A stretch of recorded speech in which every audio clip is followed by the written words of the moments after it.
முதல் வாசகம் 2 சாமுவேல் நூலிலிருந்து வாசகம். அதிகாரம் 7. இறைவசனங்கள் 4-5 மற்றும் 12-14 முடிய மற்றும் 16. அன்று இரவே ஆண்டவரின் வார்த்தை நாத்தானுக்கு அருளப்பட்டது.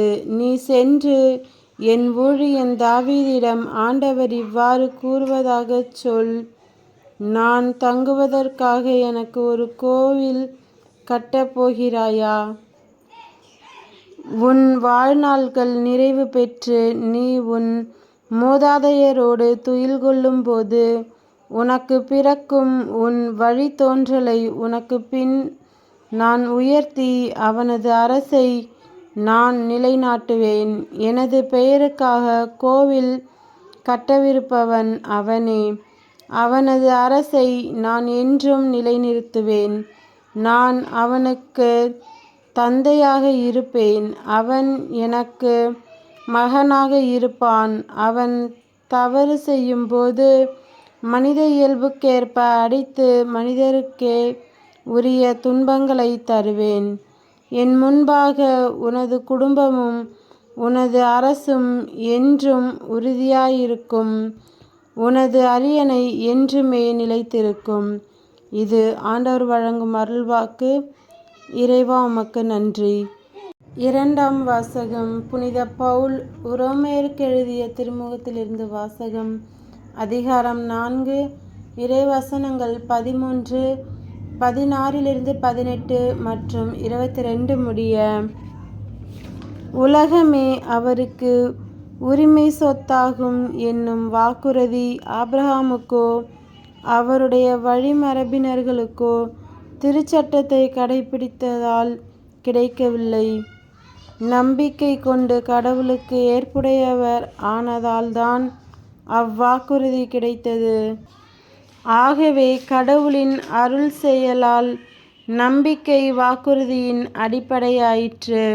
இவ்வாறு வாக்குறுதி ஆபிரகாமின் வழி வந்தவர்கள் எல்லாருக்கும், திருச்சட்டத்திற்கு உட்பட்டோருக்கு மட்டுமல்ல, அவரை போல கடவுள் மீது நம்பிக்கை கொண்டோருக்கும் உரியது என்பது உறுதியாயிற்று. ஆபிரகாம் நம் அனைவருக்கும் தந்தை. ஏனெனில் எண்ணற்ற மக்களினங்களுக்கு உம்மை நான் தந்தையாக்குகிறேன் என்று மறைநூலில் எழுதியுள்ளது. ஆம், இறந்தவர்களை வாழ்விப்பவரும் இல்லாததை தம் வார்த்தையால் இருக்கச் செய்பவருமாகிய கடவுள் மீது நம்பிக்கை கொண்டு அவர் முன்னிலையில் ஆபிரகாம் நம் தந்தையானார். உன் வழிமரபினர் எண்ணற்றவராயிருப்பர் என்றும் அவருக்கு சொல்லப்பட்டது.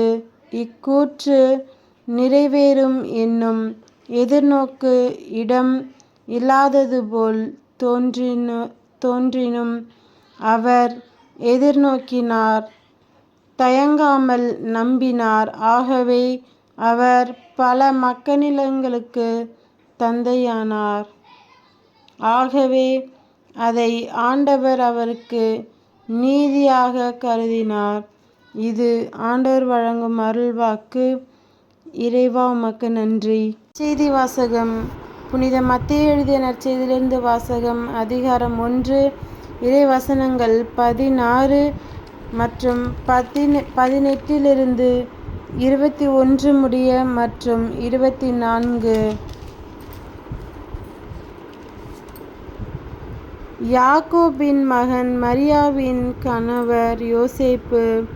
மரியாவிடம் பிறந்தவரே கிறிஸ்து என்னும் இயேசு. இயேசு கிறிஸ்துவின் பிறப்பையொட்டிய நிகழ்ச்சிகள். அவருடைய தாய் மரியாவுக்கும் யோசேப்புக்கும் திருமண ஒப்பந்தம் செய்யப்பட்டிருந்தது. அவர்கள் கூடி வாழும் முன் மரியா கருவுற்றிருந்தது தெரிய வந்தது. அவர் தூய ஆவியால் கருவுற்றிருந்தார். அவர் கணவர் யோசேப்பு நேர்மையாளர்.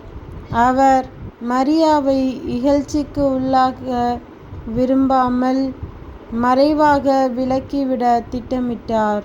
அவர் இவ்வாறு சிந்தித்து கொண்டிருக்கும்போது ஆண்டவரின் தூதர் அவருக்கு கனவில் தோன்றி, யோசேப்பே, தாவீதின் மகனே, உன் மனைவி மரியாவை ஏற்றுக்கொள், அஞ்ச வேண்டாம்.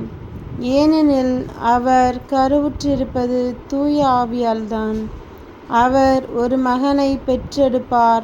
அவருக்கு இயேசு என பெயரிடுவீர். ஏனெனில் அவர் தம் மக்களை அவர்களுடைய பாவங்களிலிருந்து மீட்பார் என்றார். யோசேப்பு தூக்கத்திலிருந்து விழித்தெழுந்து ஆண்டவரின் தூதர் தமக்கு பணித்தவாறே தம் மனைவியை ஏற்றுக்கொண்டார். இது கிறிஸ்துவின் நற்செய்தி. கிறிஸ்துவே உமக்கு புகழ்.